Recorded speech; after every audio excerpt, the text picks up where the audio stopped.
gathering many different things. For a while it was law of attraction. Then we began talking about the science of deliberate creation, because it is a science, because it is ever expanding, and it must be deliberate if you have any control over your own experience. But you got so carried away with that, you began to turn the science of deliberate creation into that effort thing that you're so used to. And that effort thing doesn't work, because that effort thing is mostly pushing against what you don't want. And so we began calling the art of allowing.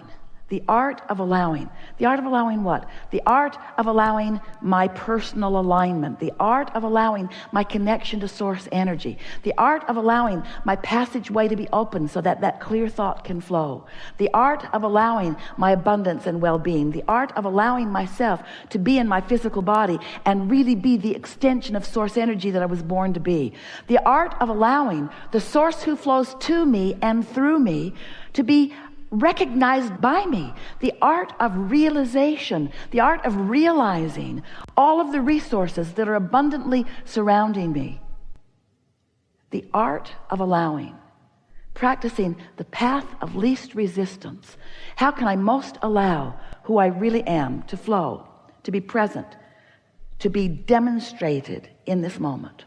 So we're eager to talk with you about anything that you want to talk about. There is nothing that is off limits. What we want to help you to realize, and it will be really easy for you to realize it in this environment, is that you are capable of anything that you desire with just a little vibrational tweaking. And that vibrational tweaking is easy, but it's something that you have to practice. And because you've practiced opposition to it for a while, then letting go of those practice thoughts will be a part of the process of your coming into alignment more with who you are. As we visit, it will become clearer and clearer. We'll talk with each of you in the way that is most likely to lead you down your path of least resistance to a vibrational stance that will help you to allow what you want, to allow the clarity in the moment. Did you know that the vibration of a question and the vibration of an answer are different vibrations, different frequencies? Just like you can't set your radio dial on 98 FM and hear what's being broadcast on 106 AM. The frequencies have to match up. The transmitter and the receiver have to be in sync. So you have been, through the exposure to life, you've been synthesizing, sorting, sifting, coming to conclusions and preferences, and you've been launching rockets of desire with the help of the source within you. So there is this beingness that is you, this worthy, prosperous, vital, alive being, surrounded with all of the things that you have identified that are important to you, that you want, that for the most part you're not quite yet a very good match to. This seminar really is about helping you to come into vibrational alignment with who you really are, to allow the whole of you to be present.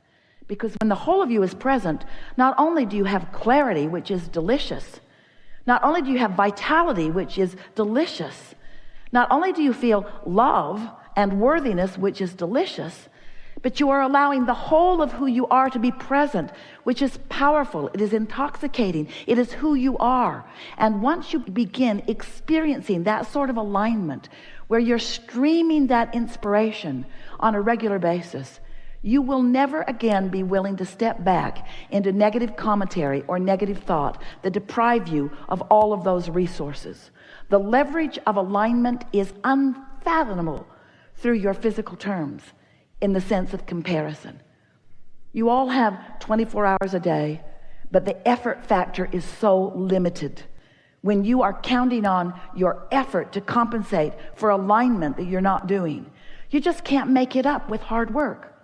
There's just not enough action in the world to compensate for that misalignment of energies. But with just a little bit of awareness and understanding of how this all works, you can find yourself in vibrational alignment with who you really are, and you can access the energy that creates worlds and flow it through your vantage point toward the creation of whatever you want. You can feed the hungry. You can help the world find its balance. You can be or do or have anything that you choose, but you cannot do it from your disconnected, cut off from source energy perspective.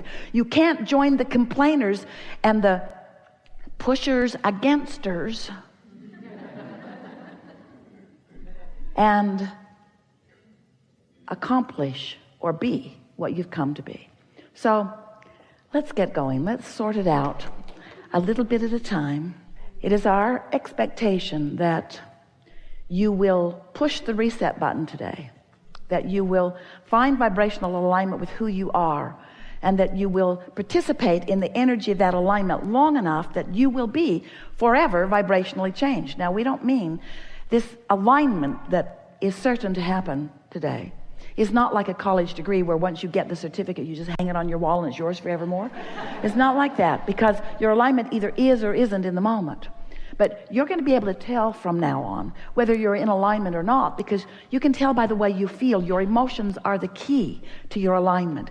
The better you feel, the more in alignment with who you are and all that you've become you are. The worse you feel, the more out of alignment you are.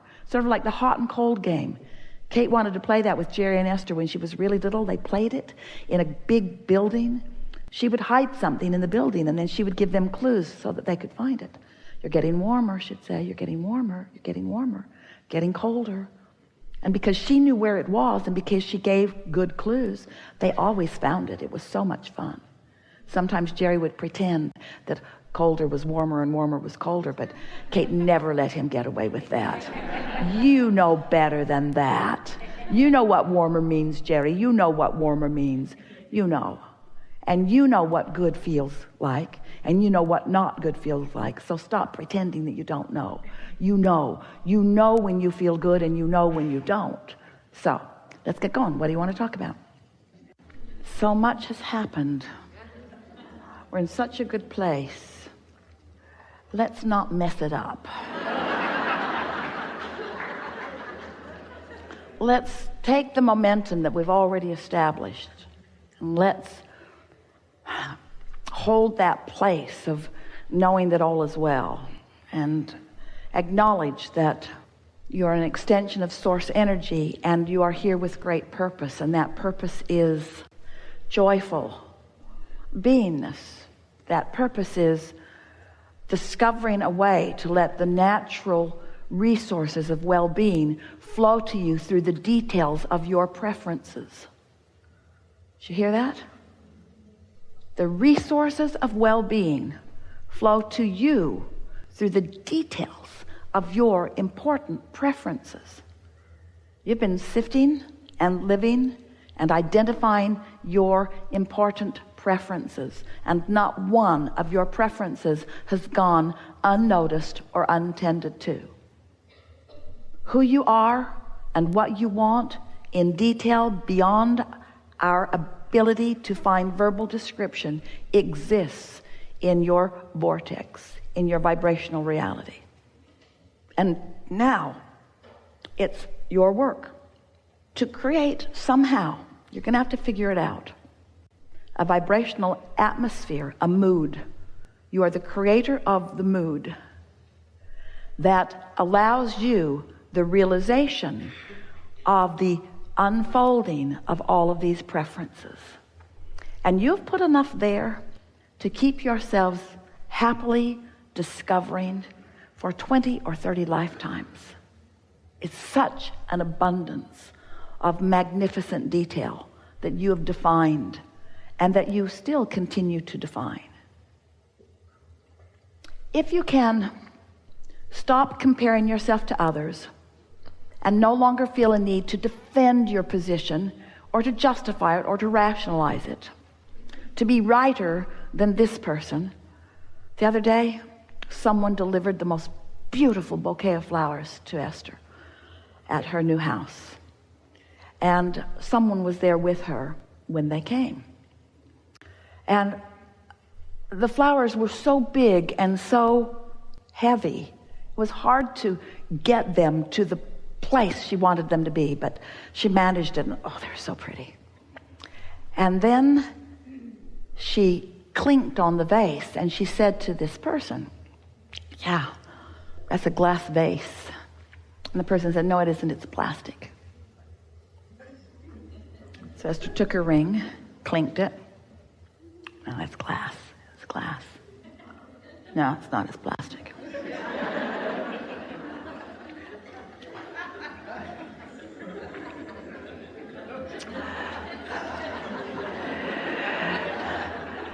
Never mind the most beautiful bouquet of flowers in the world.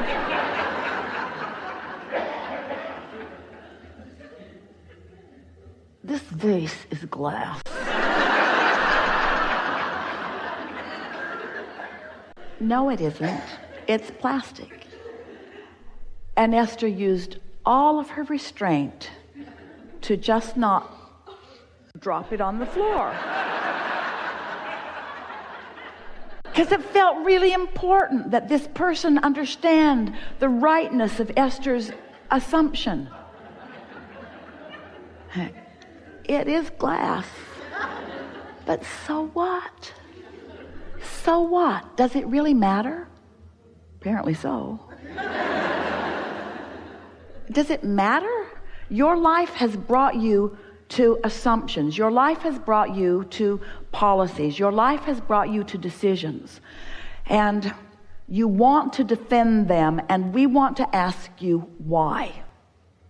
Why do you need to defend your positions when there's only one truth that you need to remember, and that is you are blessed beyond verbal description, and source energy is flowing to you constantly, and everything that you have ever wanted is available to you. All you got to do is love yourself enough to stop arguing for your limitations, to stop justifying and defending and rationalizing. You got to give up the idea of earning it and accept that it exists, you see. Because in the belief of your unworthiness, there is effort that you're applying that is blocking the stream of well-being that is around you at all times. And that is why you don't feel good. It's why you have negative emotion. It's why you have a headache. It's why you get sick. It's why life isn't fun. You got to look for joy where it is, where it's easy to find, and then watch what happens next. We want to say to you that you are loved. But more than that, we want you to hear it and know it when you hear it. We want to say to you that you are loved in the purest form, but words don't teach. You have to let the universe show you how loved you are. But the tricky thing about that is you won't let the universe show you how loved you are when you don't feel loved. So you're in this sort of cycle of not feeling loved but needing something to give you the reason to feel loved before you feel loved, but you can't get there from there. So just go find some way to feel love, will you? Just go somewhere. Just go somewhere and look for the evidence of it, because it's all around you. Like, for example, you could notice that the sun came up this morning. Now, you want to say, oh, that wasn't for me. Oh, yes, it was. Oh, yes, it was. The earth is spinning in its orbit. Oh, that's not for me. There are so many others. I don't feel loved unless I'm separated out and I'm the only one who is loved. Then I will feel love. I'll find a lover who will just love me, who will give me undivided attention. You see what we're getting at? You have to accept the oneness of all and feel the love that is offered and take your share of it, because it's offered to you. It's not offered around you. It's not offered with you being exception of it. It's offered to you constantly, steadily, all the time, no exceptions. Get out there and find the evidence of it, and let the momentum of that increase until the well-being of your life is evidenced to you in every possible way. There is great, and when we say great, you have no idea how great we mean by great love here for you. And for now, we are complete.